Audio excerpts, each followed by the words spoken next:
I first want to thank all of the parents for all of their support, because without the parents, we would not be getting a new Mountain View Elementary School. So thank you, parents, for all of your support and hard work over the past few years in making this come to fruition. I'm not going to do a whole lot of talking because I am definitely not the expert tonight, but I'm going to introduce first Nick Parker. He is the Director of SPLOST for Cobb County School District, and he's going to take it from here. But thanks again for coming. Thank you all for coming this evening. We appreciate you coming after work and fighting that Sandy Plains traffic that you guys are always accustomed to. I know I live about 2 miles from here, so I'm very accustomed to it as well. I've met a lot of you in previous meetings in the past, and certainly look forward to meeting those that we have not met yet. We're very excited about Mountain View Elementary School, as I'm sure you are, and your children who attend. It's going to be a great community school. We've done a lot of work on this already. We're certainly not there yet. A lot of this is preliminary. So we're going to seek a lot of your input this evening. We'll certainly take questions as we get to that point. We've got a lot of folks here tonight, and hopefully we'll have those answers for you. If we don't have the answer, we'll take that down and get back to Dr. Garris, and she can get back with you. I want to take a moment, though, and tell you how engaged Dr. Garris and the staff here at Mountain View have been. You've got a great administration here. We work with 114 schools, and I can tell you there are some that are better than others, and this is one of the best. So we really appreciate Dr. Garris and her staff. We've got a lot more work to do, but they've been great. And the best conduit of information is to get information to Dr. Garris, and then she can relay that information directly to us. So if you have questions or comments or input in the future, I think Dr. Garris will take those and get those to us. We have several folks here with us this evening I'd like to introduce. This is somewhat informal. We're not going to have a real formal program this evening, but we did bring some poster boards. We did bring some overheads. And I saw some folks taking pictures, and that's great. These are subject to change, so let me just put that qualifier in there. So when you take your pictures back, and if you see something different here in a couple of years, it shouldn't be too different, we think, but it certainly could be different based upon some changes that we may incur, and certainly some of those based upon your input as well. I want to introduce the staff from SPLOST who's directly responsible for this project. Annette Miles. Annette, would you stand up for a moment? Annette is our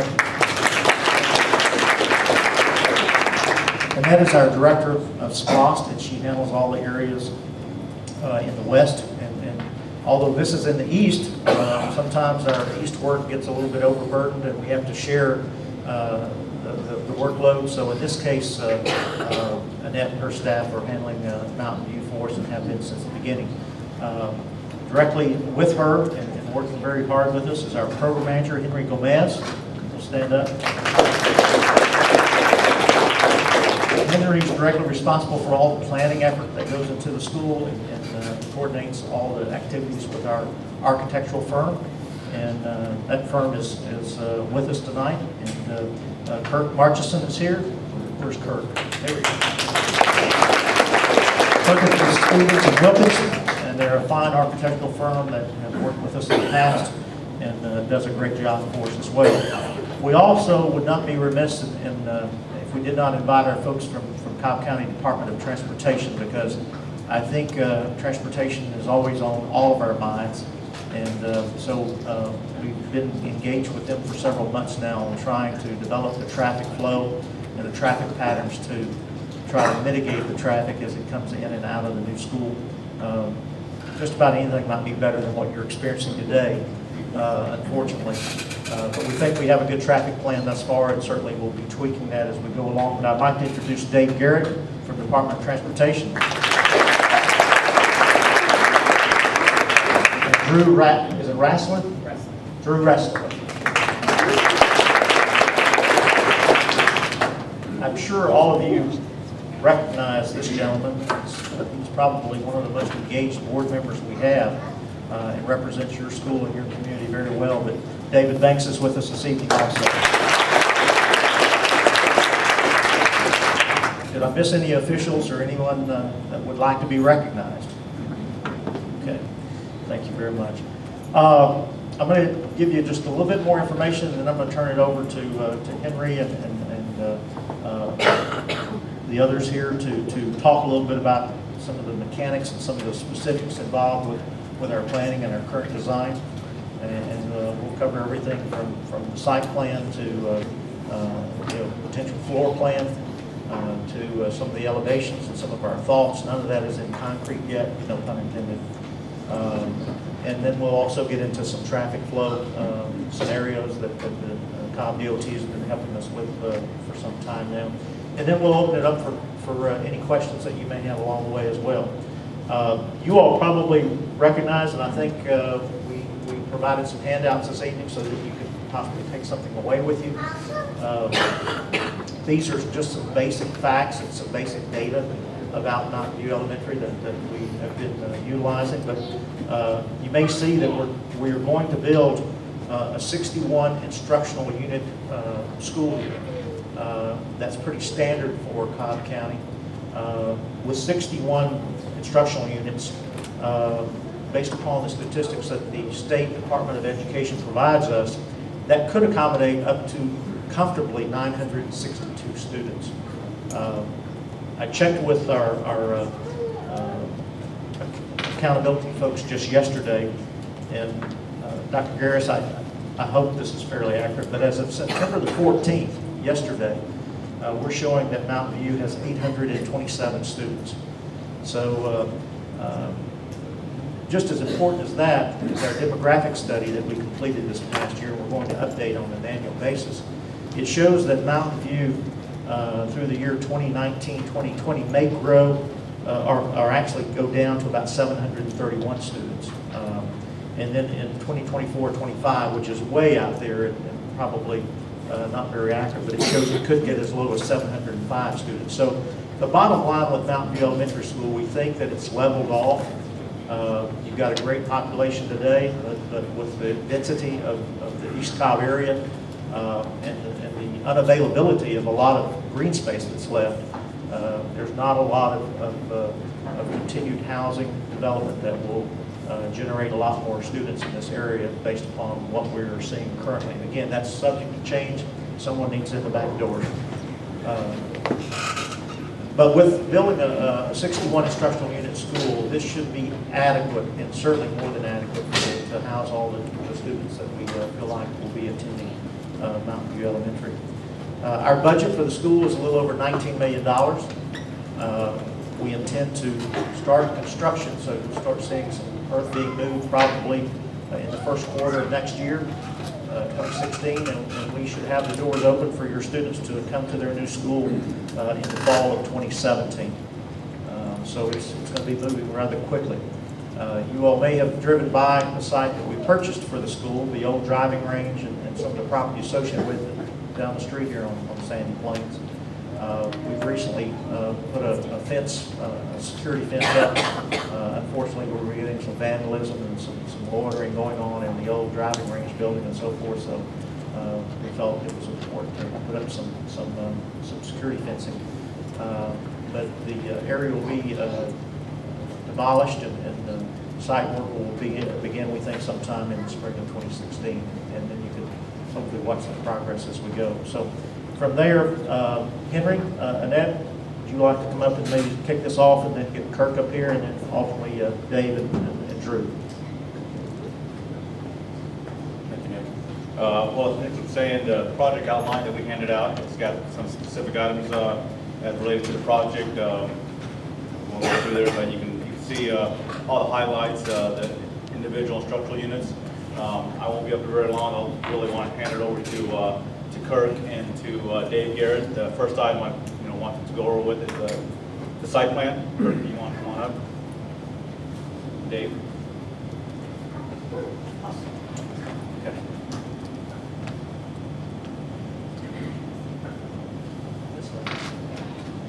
How's everybody doing tonight? Everybody excited? We're excited too. It's been a fun process so far. The site, before I get into the weeds on the site, just a little bit of background. It's a little bit of a unique site because we only have one road that we're able to access the building from, Sandy Plains, and it had some restrictions on it with the existing signalized intersection at Davis. So I underestimated the site at first. I thought it was going to be pretty straightforward, but it ended up being a real overbear to try to work this out. But I think we've got it, thanks to Dave and all his efforts. I'll let him get into some of the site circulation and how we worked it all out. But just in general, we've got, this is Sandy Plains. This, if you continue up Sandy Plains, this is where the existing school is up here. The signalized intersection at Davis. What we're doing is creating a new entrance for buses here, and then all of the car circulation will be coming in at the signalized intersection. We know that you have a big issue right now with stacking space for parent drop-off, so that was a high priority when we developed this plan. We think we've addressed that adequately, if not exceeded that. We've got the school building kind of situated closer to the street, and then we've put the playfields along the back. We've tried to kind of insulate the building as much as we can from all the surrounding neighborhoods. Overall, it's a very tight site, and with the added requirement to do a lot of the access from Davis, the Davis intersection, we were kind of restricted on some of the things we could do. So the way the plan, without getting too far into the plan, but the site kind of has a high side here and then drops off a little bit on this side. So the way we organized the plan was to have a one-story building here that has the bus drop-off and cafeteria, kitchen, and all the service stuff along here, music up front, admin in the center, and then as the site dropped off, we put a lower level, second lower level of a classroom wing. So this whole angled area is all classroom, and the way the building's organized is everything on the main level and then a partial lower level for the classrooms down below. So before I get into that, Dave, you want to come up and kind of talk about some of the traffic challenges? Sure.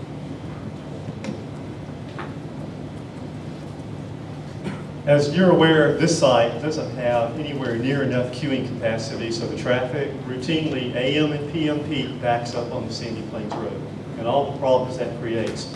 So when the school district started looking at this site, they asked our department to do a traffic site impact study. We have a great relationship with Cobb County School District. The traffic is something that affects everyone, all of our constituents, Cobb County, and the best way to address it, since it's roadway and school traffic, it's one traffic flow, is to work together, both of our agencies, to come up with cost-effective solutions to make the traffic flow as best as possible, the least impact to the commuter traffic, and as safely as possible. So when we looked at the site impact study for this site, as Kirk said, there's a traffic signal here with an existing median break, and there's another median break. It's actually currently right up here. And it's important to maintain the separation between the median breaks, and the existing Mountain View site, as you're all aware, has access to a signal except for the buses. And it's best if buses, especially in the egress and the entering, can be kept separate. So we worked with the school district, and we identified that actually most of the buses, there's actually another intersection just to the east of Davis, at Holly Springs, a roundabout, that most of the buses coming from that direction could go up to Holly Springs and be a right turn into the school, or would be coming that direction anyway, but to accommodate left turn buses into the school, that the best way to address it is to actually have a free flow right turn, and then any right turning bus would not impede a left turning bus with a gap in the southbound traffic. And we did what's called a gap study. We wanted to make sure that the 2 or 3 buses that would be turning left here would have plenty of gaps. And we identified plenty of gaps for the buses to make that turn. But we also knew there was no way a bus could make a left turn out of that site. So we worked with the school district, and they actually came up with a one-way drive around the school to bring the buses back out to the signal if they need to go to Davis Road or go north on Sandy Plains. They still could come out here and make a right, but we didn't feel comfortable with this weaving movement here, and we definitely weren't comfortable with buses making a left turn out at an unsignalized intersection. And as Kirk said, there was a lot of tweaking of this plan, but this plan with the double stacking, which then merges into one drop-off or pickup location, queues approximately 90 cars when you factor in this long right turn lane here. And that should be more than enough for the traffic flow. We actually looked at the maximum build out for the school and the number of cars that would be attending, and 1,500 we figured, so this is a little more than that, but you always want to build a little more into it just in case rainy days and times like that. And we just lost our schematic. But it brings all the other traffic in, as Kirk said, at the signal, brings everyone out at the signal. There are separate left, through, and right turn lanes. There will be a left turn lane on Sandy Plains into that location. And we'll look at improvements on Davis to accommodate a through movement into the school while maintaining that heavy left turn movement. So this is kind of small, but you can see there's a separate right, through, and left turn. There's a left turn here to go into the school. Another thing that we were concerned about, we wanted to make sure this left turn movement, which will operate probably as a protective, what we call protected left turn arrow, and then a yellow arrow, that there would be the ability to turn left on that left turn arrow with these gaps. And one way to accommodate is to channelize this right turn so the right turning traffic doesn't impede the left turning traffic. So when there's a gap in southbound Sandy Plains, the left turners can turn in regardless of a right turning vehicle into the school. And with the two stacking lanes, that allows for that in the channelization. So we believe after much time and looking at several different schematics that this is a very good traffic plan to address traffic volumes at the site.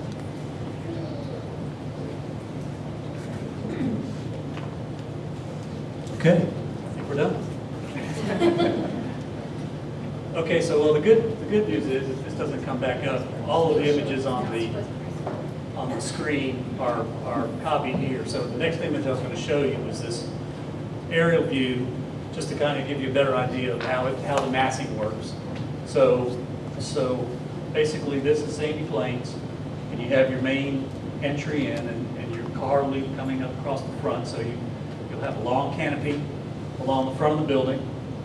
And then just off of this image here, you have the bus entrance, and the buses will turn around here.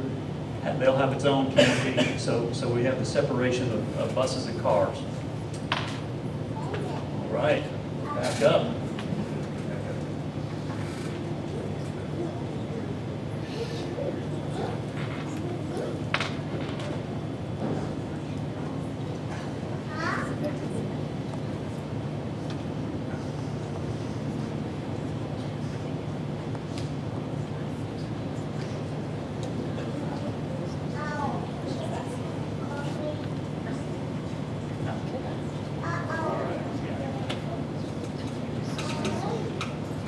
Go. So anyway, you can see where we essentially have a one-story building over here, and then as the site drops off, we have this two-story classroom wing. We're using a series of pop-ups in the roof to identify some of the larger areas. So in the cafeteria, we have a roof pop-up in here. Gymnasium has a roof pop-up. We've actually popped up the main entrance corridor right in here with a kind of a vaulted ceiling to give some volume to some of the areas that we think are going to be more heavily trafficked by both the kids and parents and community. Media center is kind of tucked in the center here, and then we have a series of gable pop-ups, really just to give a more residential look to what could be a fairly massive looking building coming in off the street. So it's a little bit more articulated as you come in off the street, and then kind of pares down to a more utilitarian design in the back. So these are the floor plans. It's a little confusing, but this is what we're calling the main floor plan here, which is a one-story plan, and then the upper story of the two a two-story classroom wing, and then this is the lower level, so this is actually all tucked underneath here. So the way the plan is organized, you have the main entry, and it's got, I'm going to start off with the secure vestibule, so that you have to come through the admin reception area before you get into school. We've got a music suite here, cafeteria, stage, and then the kitchen and service yard in the back here. And this main corridor right here is kind of an extra wide corridor that will serve as more of a pre-function space for any big activities, as well as just standard daily usage. From there, we've got kind of a double corridor system so that kids coming from the two wings can use either one of these corridors to get to the cafeteria or the gym. Like I say, admin is here, we've got student services in here, testing and all of that. And then the media center kind of occupies the center part of the school.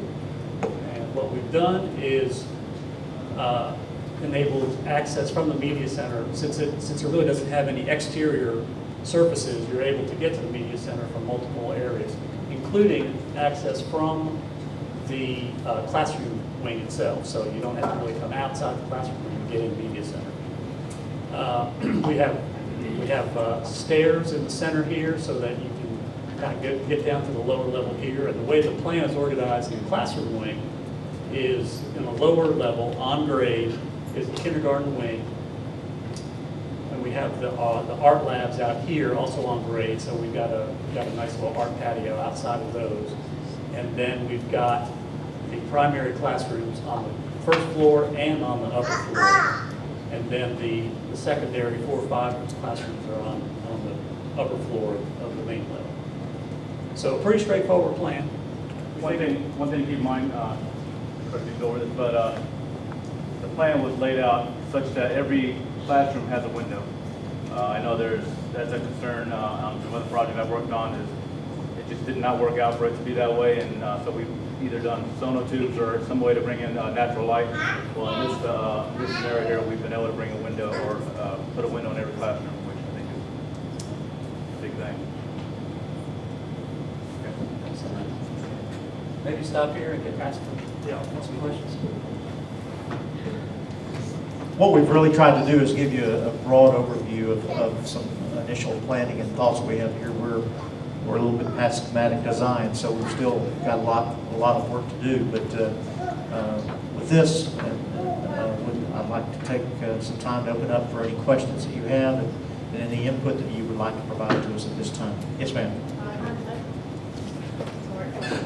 Great job with the traffic flow and give some comments about that. My main concern is parking for 156 is the less than 1/3 of our total school population parking.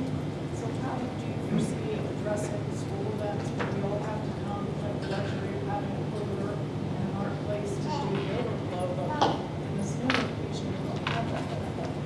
How do you foresee addressing those parking times? Okay, let me take a quick stab at this, and then we'll let you all as well. But the question was parking spaces, and with 156 parking spaces, how would we plan to accommodate evening events and opportunities for more than that to attend school events? The 156 spaces is car spaces, and if we can throw back up the site plan, maybe that's, there we go. That's 156 in there. Now, oftentimes what you'll do is, if you look at the bus parking lot, that's a large paved space area as well, and that's easily accommodated with additional cars. I'm not sure, Kirk, if we know how many cars would be in that We area. did a layout, it's about another 150 spaces. About another 150 spaces that could be parked in that space as well. So you've got something over 300 spaces in the evening time or any other time that the buses were not there. Now, obviously, the buses come in the morning, they come in the afternoon. Other than that, they're not here. So you would certainly have the capability of parking additional vehicles there. So it's a good question. Yes, ma'am. Yes, my concern is more the neighborhood perimeter of the school and what y'all are going to do as far as fencing and lighting so that lighting is not shining onto the neighborhoods and the houses behind it if you have any lighting on the fields. And also, is there to be a fence between Northampton, Berkshire, and the school itself? Good question. question. The question was basically how the perimeter of the school would be addressed. And to answer that, we haven't fully developed it, but certainly what we're looking at is some natural barriers. As you see kind of to the left, right along there. We would put in some, whether it be Leland cypress or something to create a natural barrier from the subdivision that's on that side of it. On the back side near the play area, we're staying far enough away to keep from taking out any of those mature trees that are back there.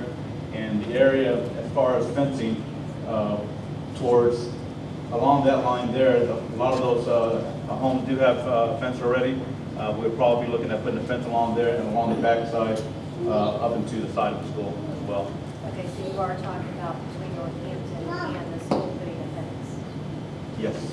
And what about the lighting? Will it be The, directed away from the home? the lighting, excuse me, the lighting, actually, all our side lighting has been adjusted to accommodate LED lighting, which from that capacity, LED lights have a very good accommodation when it comes to you can literally shine the line right where you want the light to be addressed and not in the areas to the left of it or to the right of it. So it's. And there is no field light. This is. There is no There is no field light. That's my question. Only parking lot light. Correct. Are the parking lots going to be directed away from the neighborhoods, or are they going to be directed at them? Well, and my understanding that they would be directed, towards the parking lot area, which would be away from the neighborhoods. And once again, addressing it with LED lights provides us the opportunity to utilize the technology now that will give a clear line of sight of where the light is shining into. Kind of piggybacking off her question, I live in Berkshire, and it doesn't appear that there are any trees on that side. All of those houses have pools with not so good fences, so that needs to be addressed as far as kids. We don't want kids getting in those pools because all of those houses have pools. Yeah. We will certainly look very seriously at the perimeter of the entire property. Safety is paramount for us. Certainly elementary kids are curious and inquisitive. Correct. And we are conscious of that and very mindful of the proper security measures that we need to take. So Not just security, but also as far as aesthetics and making sure that there'll be trees and things, I'm assuming, along that side as well. Yeah, what you see here is from a schematic standpoint, just sprinkling some trees there. It is not by any stretch of the imagination the final landscape plan. Okay. Let me just reemphasize again, because these are all very good questions. We do our very best to provide a natural barrier between the school site and neighbors. We recognize and are certainly cognizant of privacy and noise, and lights, and those kinds of things. We are a school, so we have to accommodate the functions of the school, but we certainly try to be a good neighbor, and that's paramount in our minds whenever we plan buildings. And Kirk and Henry and everyone else is very much aware of trying to create the best environment possible, not only for the students, but for the surrounding neighborhoods as well. There's also a lot of wildlife, like foxes and wolves back there in that wetland area. So you're aware of that. Yeah, when we start building, they'll all go away. Yes, ma'am. I heard you mention the school will be built for 962 children. And you also mentioned that you conducted a study and the data shows the numbers are going down. I don't personally believe that, but I'm sure your study is informative. I'm curious if you're looking at other studies, because this is such an important decision. I mean, I don't think I've ever heard of a school being built where within 2 years people didn't say, we're already at capacity, we're doing portables. So I'm curious if you're looking at other data points, other studies. And then part two of the question is there ever such a configuration where a school can be built which allows for flexible classroom sizes? So if there is growth, there can be, more room created, kind of partitions, I don't know. So again, a two-part question about the data informing the size and creating a flexible schematic so growth could be accommodated. Good questions. The demographic study that we had conducted was provided to us by educational planners, a consulting group that's based in Marietta. They have over 40 years of this capability and study, but during their study, they did not isolate themselves. They went out to every city in Cobb County. They went out to the Cobb County government. They went to the Atlanta Regional Commission. So they looked at live birth rates. There's an array of data and information that they incorporate into their studies. I'll give you one example that we feel pretty comfortable with their data right now. But again, we're going to update it annually. Cobb County school districts have not been doing that in the past, and we realize that we need to update this annually because we need to make changes when necessary. But one of the statistics that they provided to us was the live birth rate. It indicated the number of children being born this year and would ultimately 5-6 years be in first grade. And this was for the whole county, not just for Mountain View. They had given us an estimate of something like 1,920 live births that would possibly be attending school in six years from now. Well, the births came in this last year and they missed it by 22. So they were pretty much on, and I'm just saying that to give you an example. Studies are as good as the paper they're written on sometimes, and that's why we need to do annual updates so that we understand any changes that occur. Who would have predicted 3 years ago that the Braves would come to Cobb County? And that's going to have a huge impact to our school system as well. Unfortunately, I'll bring up that no one could have anticipated a 9/11 back in 2001, and that obviously was a huge downturn. So there are events that happen in our society and in Cobb County that we can't predict, and so that's why we intend to do an annual update for that study. The second part of your question was flexibility, I think, in classrooms. We have, over the years, tried many concepts of schools in the past. In fact, just today, Annette and Henry and I met with the principal of Tapp Middle School, and they have a modular type building that was constructed back when we thought that was the thing to do. It was a disaster, quite frankly. And so we have had a lot of background and experience on the types of schools. We're not putting in partitions these days. We found that those are more problematic than they are. They don't provide a very good learning environment for the classrooms. But we are building the school. Certainly, you can always look for additional classrooms if we need it. We do think at this time we're building something that's over capacity. That's a difficult decision to make. When you have budgets and studies, we try to build a school that will have some capacity when you open. That doesn't always occur. You don't want to build a school with too much capacity because then you spend a lot of money on rooms that are not being utilized and sitting in. Again, that's not the best use of taxpayer money. At the same time, you don't want to build one that's hopefully too small, and when you open the doors that you're way over capacity. That has happened in some schools, quite frankly, and we're very cognizant of that. But it's a tough decision as to how big to build schools, but you try to put all the data together that you have and do the best you can with the ability to expand it if necessary. When you say expand if necessary, how would you expand if necessary? I know we can't look into the future. I'm just curious, when you say anticipate, do you mean like a portable, or there's a way to actually extend onto the building? Well, I mean, we would have to look and get Kirk and some other folks back involved again, but we would look at additional space that we could expand the building. Now, again, the first scenario would be a portable, perhaps, or the portables if you only needed 2 or 3 or something of that until such time that we could look at extending the building. I'm glad to say today we have less than 100 portables in the whole Cobb County district that are being used for classrooms. It used to be over 500. So we've been able to dwindle that down significantly over several years, and the intent is to get it down even lower. We would certainly look at adding additional buildings or additional corridors if necessary. And again, we'll have to look at that when we get there. Yeah, we actually, if you look bottom left-hand corner, there's a parking area there that's primarily at this point would be staff parking. An option obviously would be in addition towards that end of the school, and then you would be able to really relocate that parking to the other side of the bus parking area. So there's different scenarios we can look at to expand in the school. Try not to lock ourselves in a property line. I've got a question for Mr. Garrett on the traffic flow. Currently, we have a tremendous number of cars that come out of Northampton that go up to Mount View. And the new school, they'll turn right and go down and be part of that 90Q and into the school. But we also have a good bit of traffic coming up Holly Springs and Shallowford.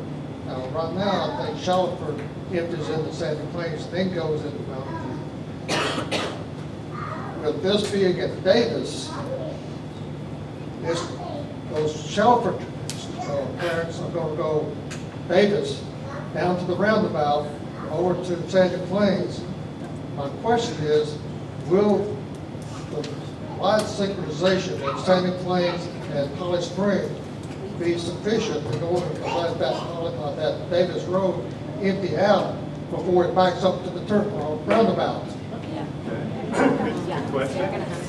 Glad to answer it. We looked at what we call trip generation based on the attendance zone, and we did determine that Davis Road will probably carry the largest traffic movement because, as you said, not only the people who live off Holly Springs and off Davis, but some of those around Shallowford would probably come that way. The key is creating a through lane. It would actually operate as a through right, but very few people would turn right from Davis onto Sandy Plains because they could go Holly Springs. So there would be a separate through lane to go into the school and a separate left turn lane to turn left onto southbound Sandy Plains from Davis. So that when the light turns green for Davis, the left turning traffic would move, and then the through traffic would come into the school, and we would probably have to look at a left turn phase because that is a heavy movement to turn left from Davis onto Sandy Plains. But it would be accommodated with the green ball movement from the traffic from the school and traffic from Davis going into the But school. you see my concern about the roundabout. If we back up into the roundabout, we're going to make everybody mad. So our goal was to never have that back up to the roundabout. That would be our goal with the light synchronization. Well, do we have any studies or any numbers on how much traffic comes from all different directions? Yes, sir. We went ahead and looked at about 45% of the traffic, we believe, roughly, would come through movement from Davis, that direction. So definitely we would make improvements to Davis. Fortunately, too, we have good separation, pretty good separation between signals, and we have a coordinated system here. So, you know. And this is your guarantee? Well, we would never want the traffic to back up to the roundabout. So that makes sense if the traffic is continuing to move within the school. But at Yes. some point, there's no more space, right? So even if I have a green, I can't cross Sandy Plains. Well, you know, one of the keys to a school movement is traffic has to get out in order for traffic to get in. So, with this plan, there are 3 exit lanes for traffic to exit the school.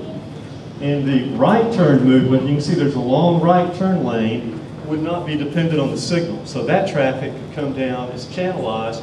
When there's a gap in southbound Sandy Plains traffic, that traffic could flow. So the only demand on the signal would be the through movement and the left turn movement. So part of the key is to minimize demand on your signal by pulling traffic away from the signal that doesn't need a signal. Are you guys going to pull in a right lane on Sandy Plains and that would egress the school? Yes. So that would relieve the traffic on backing up physically on Sandy Plains?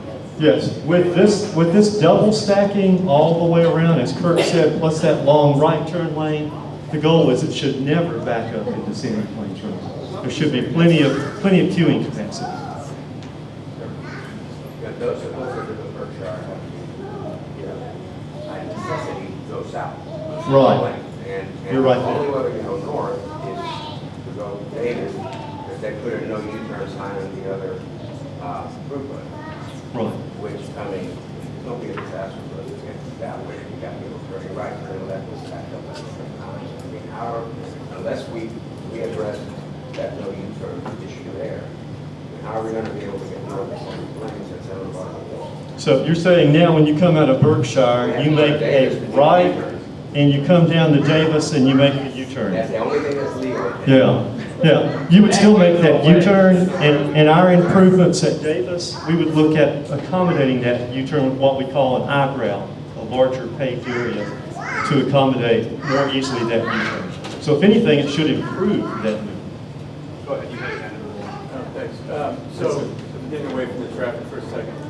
With this site plan, I recognize it's subject to change. It seems pretty well paved. What about the environmental impact study? Have you started that, or is it completed for the northbound water flow going into the wetland downstream? Yes, we have done that. That was actually a prerequisite for even choosing this property to build on. The DOE has a pretty comprehensive study that they require us to provide them before they even approve the property to build on. Yeah, is that public? When we met, there are a few of us from Northampton met with you guys back in the spring, and at that point it hadn't been started, at least to our knowledge.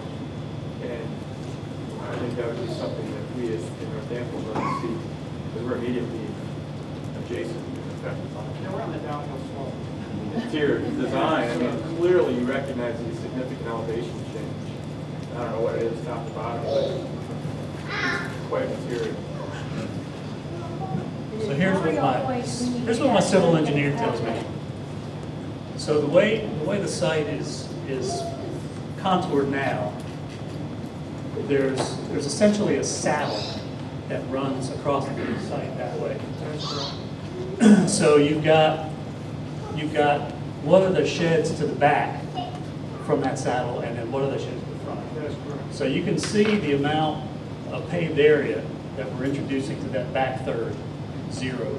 Well, the question is, where are you guys pushing the water down? Well, you can kind of barely see it here. There's a anticipated underground detention water quality area under the field, and then it would work its way out right in this area right here. What's the capability of feeding water? I mean, what are you anticipating from the engineering study in managing, down the water in retention pond before it spills out and goes down? I'm sure that data is there. I'm just the architect. I'll invoke I'm just the architect's statement at this point. Because here's the deal. The deal is we understand that that's a green space. We understand that you all are trying to minimize the impact to the community and to the homes. And from what I can gather, from what I'm hearing, you're basically going to cordon off the area on three sides, be a fence or natural berm of some sort from the community in order to minimize the impacts of both light and any other scenario. So, which is great. It's just that I think a lot of people are just waiting to find out, is it really a fence? Is it going to be one side? Is it going to be, whatever it is. Because I think Berkshire wants to know. I think the people on the plains want to know. People, Northampton want to know. So we'd like to get that information. So, we're just hanging in waiting. But the big one, I'd love to get a copy of the environmental study. Because as a friend of an engineer, I know what I'm looking for. So if I can see the numbers, I can deal with it. Just to add to that, one level of environmental study was submitted to the state, and as we met a few months ago, what I think you're looking for is more of our civil engineers' detailed water management study. And that's what we're saying is not necessary. We've gone through the process of making some decisions. Right, I understand. And as far as the, being available, we said if you provide certain questions, we can answer. I'm not sure we can actually give you the full report, because it will be a complete report. But as long as we stay in communication, we'll definitely be able to. Because I understood that, that's what I understood, that the civil engineering study. Yes.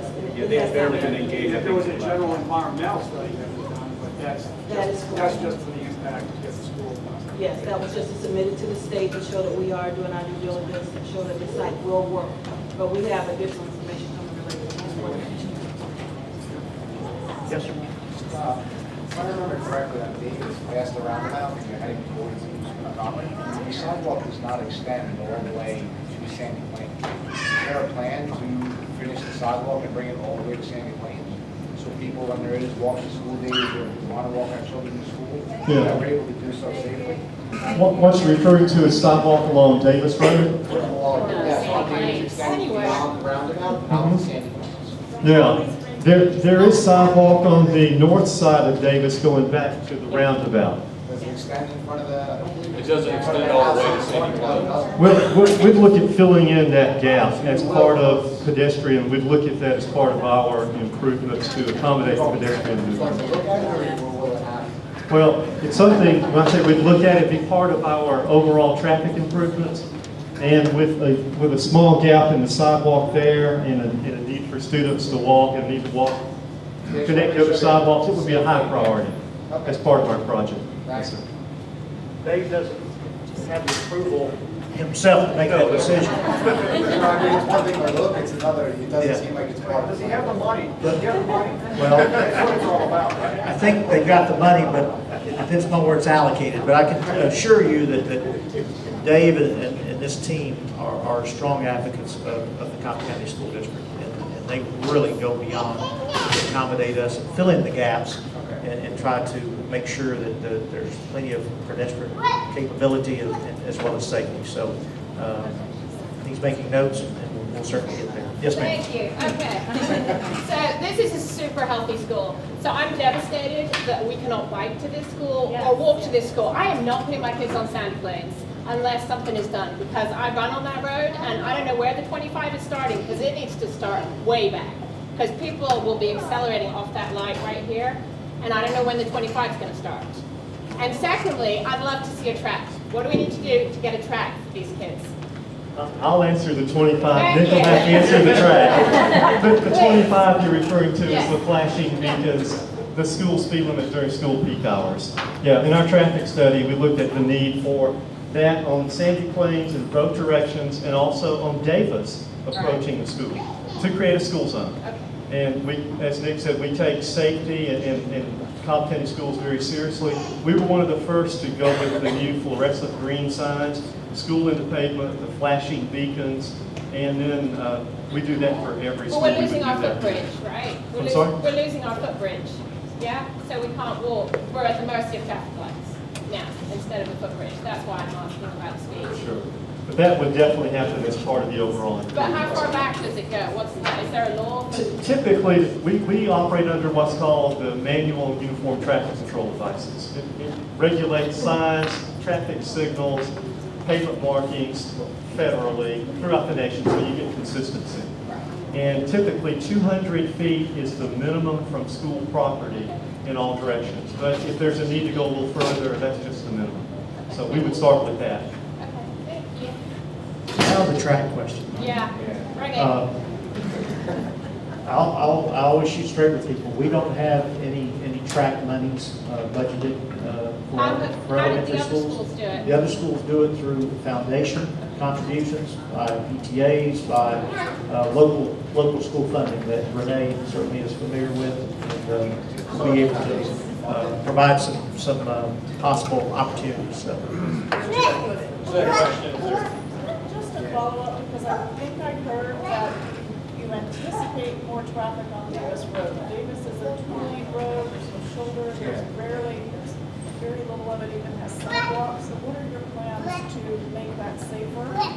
Okay.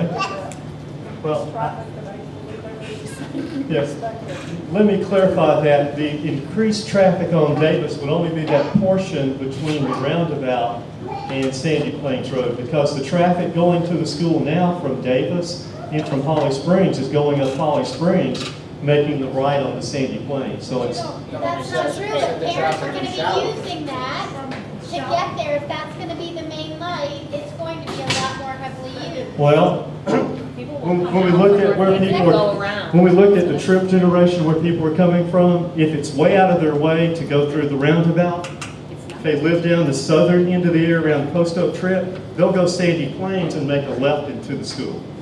It wouldn't be to their advantage to go way out of their way. And the ones coming from Northampton would come south. They wouldn't go through the roundabout and go out of their way.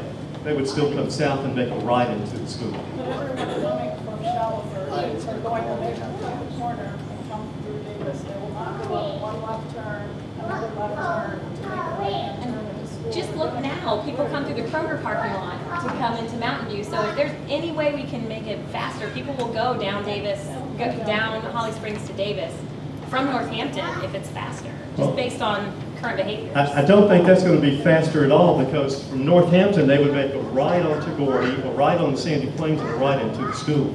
So that would If be there's your, not traffic, your fastest movement. And that's not, and it's not going to back up like it does currently because of all the queuing, the double stacking in that right turn lane. So there may be a little diversion from that eastern part of Shallowford onto Davis, but otherwise the traffic, it's only the traffic that's going up to Sandy Plains that would go Davis from the roundabout over to Sandy Plains. I would hope that maybe you would keep an eye on that and speak through there. There are no shoulders, no sidewalks, and it is going to be a quicker route than two left rights. And we would certainly keep a check on that. Where your assurance is that. Absolutely. With the sidewalks and everything else. Young man, it's your turn. If I heard correctly, you are gonna get rid of the footbridge? There is going to be a footbridge. Oh. No, we're not. No, it's staying. Okay?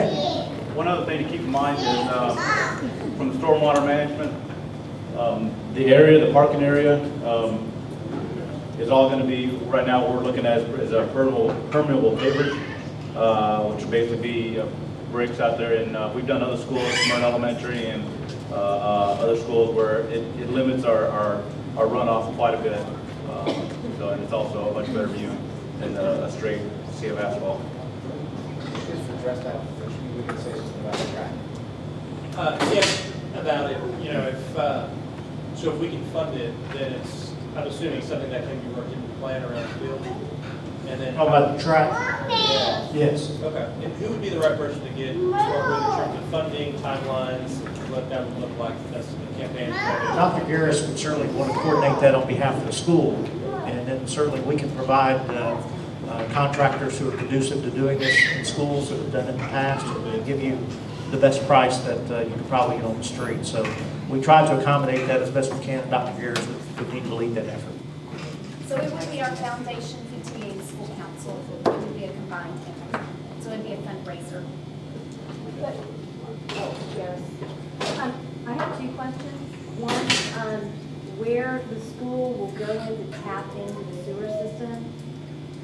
Because when Berkshire was built, they tapped into our cul-de-sac to have the water through in the system. And the other thing is, will there be buses for Northampton, and will there be a path through from the neighborhood to the school with that in? Let me address the last one first, and then we'll back from there.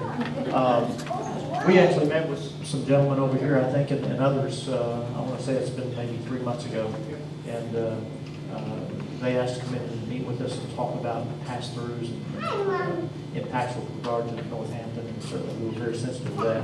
What we advise them, and what we advise every school, is that if the neighborhood requests a pass-through, then we likely would accommodate that, but we do not initiate that because we understand there are pros and cons associated with pass-throughs. Only the folks that live at the point of pass-throughs don't like it. There's oftentimes a congestion in that area, and again, we recognize and want to honor the wishes of the subdivision or the neighborhoods, but we ask that the neighborhoods make their decision internally, and then if they wish to pass through, they can approach us and we likely would accommodate that. Have they? They have not yet, no. And then you ask about the sewer tie-in. Do we have that information yet? Kirk, do you have any information on that yet? Again, we're a little bit preliminary here. Yeah, I know we are doing some initial studies right now on all the tie-in But connections. it makes a difference because our cul-de-sac is the one that went for Berkshire, and our neighborhood, our yards were torn up, everything was done through our section of the neighborhood. That's why I'm asking. My house directly backs up to there, and when Berkshire was built, Cobb County assured me that we wouldn't have drainage problems. I now have a creek in my backyard that runs through my backyard because of the water drain off from when they built Berkshire. So I'm really concerned about what the plan is for the water drainage, and we even had our cul-de-sac where it was flooded before because of the water drainage from Berkshire coming in. So my civil engineer tells me that they're still trying to locate the best place to tie a sewer in, but, and what I'm told, the current sewer line runs down the opposite side of Sandy Plains from the school, so it's running on this side. They're anticipating to go under Sandy Plains somewhere in this vicinity to tie into it. But if they're checking elevation, they want to make sure that they maintain positive flow and all of that. There is a possibility, based on what they find further down along Sandy Plains, that they might be forced to go further down Sandy Plains before they tie in. But So they're to not answer gonna your go question, behind. I'm sorry? They're not going to go behind the No, building? no, no, all the elevations flowing this way. This is the low point of the site, and everything's going to be going off the site that way. And just as a point of reference for Northampton, we're communicating directly both on Facebook, HOA on board minutes, and the HOA board is looking at it. So I strongly encourage you to reach out to the board members. There's a meeting right after this at 8 o'clock at the clubhouse. So just FYI. Yes, ma'am. I'm not sure for the buses, do you anticipate, I know that you've got the runoff for the cars, but what about for the buses? Or do you anticipate them stacking up and being, 50 yards back? Or are they going to be able to just easily go in? Or do you think they're going to stack up on Sandy Plains? Yeah, you answer that.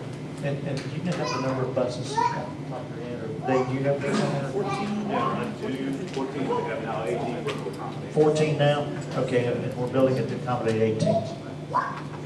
So bus traffic, as Dave mentioned before, will be coming in either left or right. It will come around, and we've got a turnaround zone for the buses here, and they can barely see it here, but there's a series of double stack bus slots that's typical to the district. So we're able to accommodate 18 buses, 9 times 2 in this area. So there will not be any opportunity, I would say, for any buses to have to be stacking up off-site. There's ample queuing space on-site, just by the nature of how the buses need to be oriented in order to address the loading zone on the school.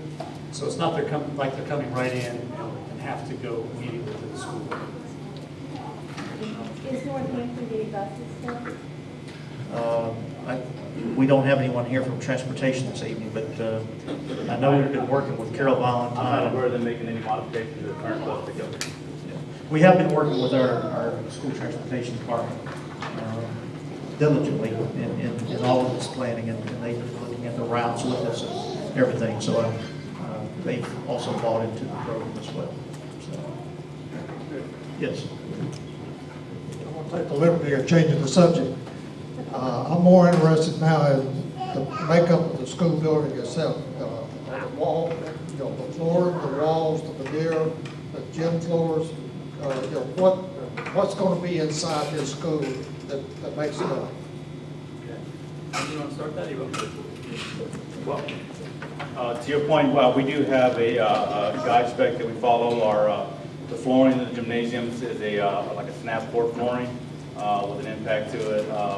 Most of the classrooms will have vinyl tile, as you see here. Media center, or actually, I guess, learning commons, administrative space, pupil services space, all that will be carpeted. I'm not quite sure. We will have a meeting subsequent to this where we'll go over the exact finishes. We'll have basically a finish board. We'll identify all the flooring, all the paint colors, all the ceiling What about types. the classrooms? Are they going to be concrete, or are they going to be wallboard? The classroom, I believe, will be a block wall, similar to this. Okay. Now, will the outside be veneer brick? Yes. Yeah. Yeah, the drawings currently show it will be brick. Okay. Yes. Grant Benyon, the president of the foundation. Can you talk about the technology infrastructure? I saw that there's a couple of computer labs slated for the new school.